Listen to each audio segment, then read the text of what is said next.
hurrah, hurrah, hurrah, hurrah.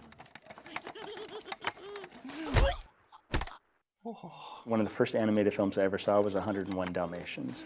And I've always loved that film. I remember as a kid just being scared to death of Cruella de Vil, but just of course loving these puppies and going on this journey and story with them in terms of how this group of 101 Dalmatians is actually going to come against this villainous character. And so it's always been one of my favorite Disney films, again probably because it was one of my first. And I've always had an appreciation and love for dogs. So for me, the project of Bolt really is about trying to bring that same sense to a CG film.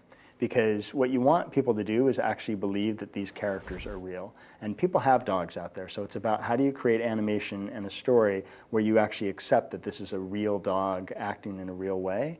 And so for me, that's one of the things I'm most proud of in the film is that the animators really went in there and studied dog behavior and dog movement, as well as cats and hamsters, to bring a true believability to it. And I think if you look back at 101 Dalmatians, it's the same thing. There's a lot of studying that goes on in terms of physical movement that allow you to get lost into who these characters are, because you're not thinking about, is it a 2D drawing or is it a CG character in a computer? You're actually accepting it to be a real live dog or cat or hamster.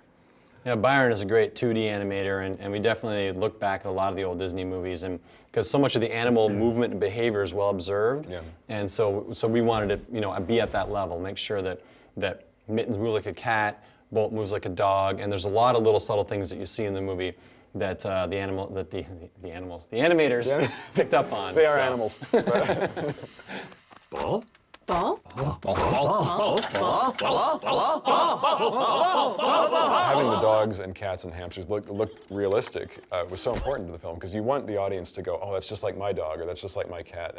And the more you give them to relate to that, the more kind of magical it'll feel for them. So we did bring in real dogs and did a lot of footage, shot a lot of video footage with real dogs, real cats.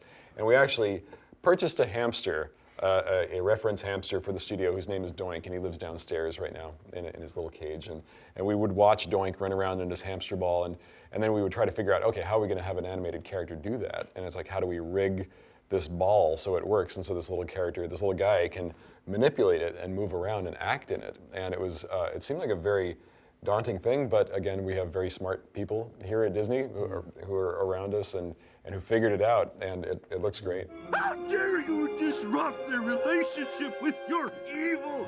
Die! Die! I can take your Baldy. Let me at him! Die! Die! Easy, easy, Rhino. Easy.